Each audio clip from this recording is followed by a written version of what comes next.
गाली गाली।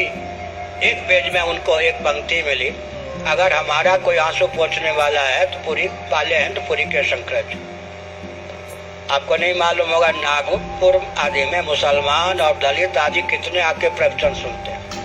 हम चले जाएं, ये है शाहजहांपुर में, हरदोई जिला में शाहबाद, मुसलमान ज्यादा श्रोता होते हैं। वो कहते हैं बार बार शंकराचार्य को लाओ। इसका मतलब क्या है?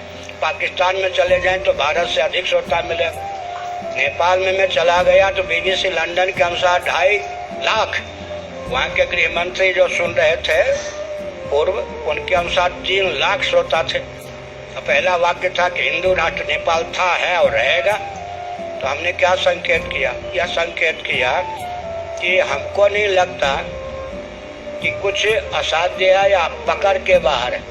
हमको केवल लगता है 5-7 व्यक्ति हमारी इस भाषा को, क्या ये जो भाषा है दर्शन की भाषा, उसके हृदय, सृष्टि की संरचना, आप प्रशंसा मेरी मत मानिएगा, आपकी भी प्रशंसा कल हो सकती है अगर ज्ञान आपने ले लिया तो। आर्किमेडीज ने कहा था पृथ्वी का केंद्र मिल जाए तो पृथ्वी को उठा दो, उन्होंने कहा था, उनको मिला या नहीं? हम तो स्पष्ट कहते हैं कि पूरी पृथ्वी नहीं, चतुर्दश भुवनात्मक ब्रह्मांड का केंद्र हम लोगों के हाथ में है। हम जानते हैं कि सृष्टि की संरचना क्या हुई है। शब्द और ज्ञान के अलावा सृष्टि नहीं है। पूरे दर्शन शास्त्र का सारांश क्या है? शब्द और ज्ञान का विलास जगत है, शब्द और ज्ञान का। तो शब्द के द्वारा सारा परिवर्तन हो सकता है या नहीं? सबसे बड़ा अस्त्र, सूक्ष्म अस्त्र कौन है? शब्द। शब्द और ज्ञान का विलास ही पूरा जगत है। पृथ्वी पृथ्वी नहीं है, मृत्तिके देव सत्यम। ये सब तो वेदांताचार्य होने के लिए पढ़ लेना लिख लेना अलग बात है। प्रयोग में करके सारी सृष्टि शब्द और ज्ञान के रूप में नाचती हुई आंखों के सामने दिखाई पड़े।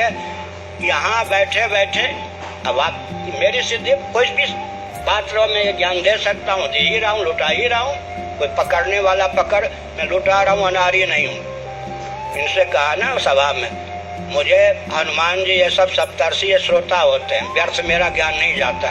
उनको प्रमुदित करने के लिए मैं बालक हूँ, मैंने उनसे पढ़ा है, उनको प्रसन्न करने के लिए तोतली बोली में बोलता हूँ, श्रोता सुन लें। तो पूरा यहाँ बैठ के ही पूरे विश्व का संचालन हो सकता है, क्योंकि शब्द और ज्ञान का संवेद स्वरूप ही सृष्टि है। जितना परिवर्तन करना चाहे ना, यहाँ स्विच है, बोकारो की फैक्ट्री है, यहाँ स्विच ऑन करो। आपको मालूम है कि अमेरिका आदि में क्या होता है, जो नए राष्ट्रपति होते हैं, रूस आदि में भी होता था, इतना बड़ा बक्सा दिया जाता है। जैसे हम जो शंकराचार्य होते हैं तो हमको सबसे कीमती जिसके मूल्य नहीं है, आदि शंकराचार्य को भगवान शिव ने जो चंद्रमौलीश्वर दिया वो परंपरा से प्राप्त। हमारी धरोहर क्या है?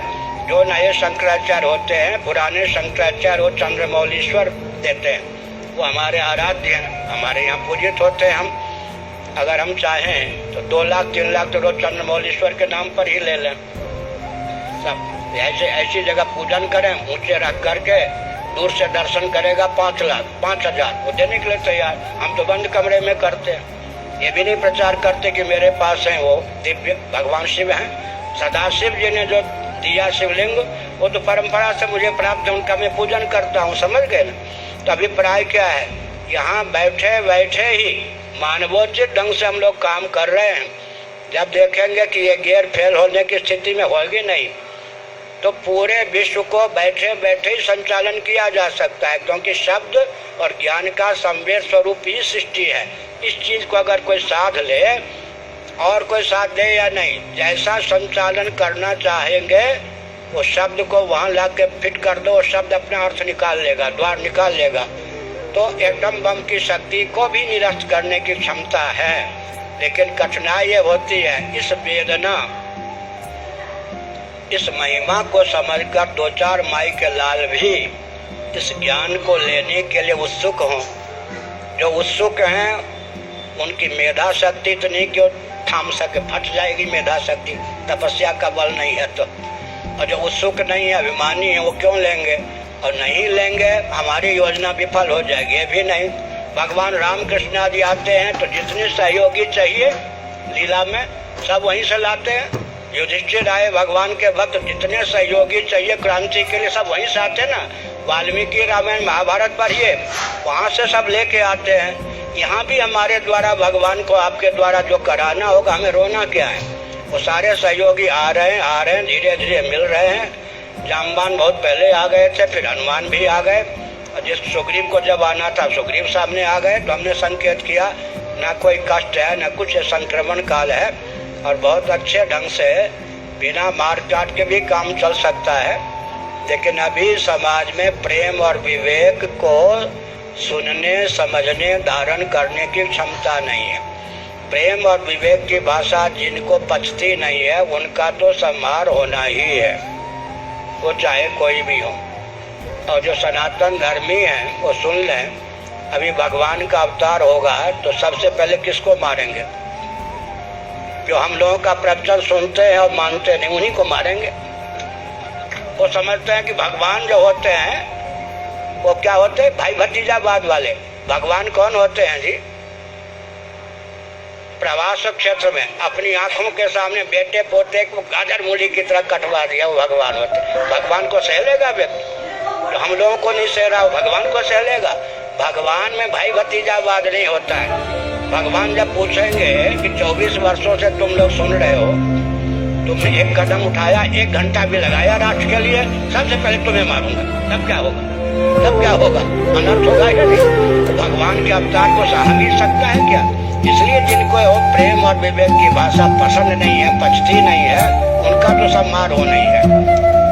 संहार का स्वरूप क्या होगा वो भी मुझे मालूम है।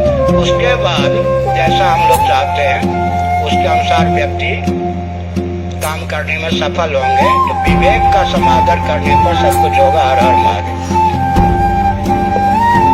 भोले पर भगवत कृपा।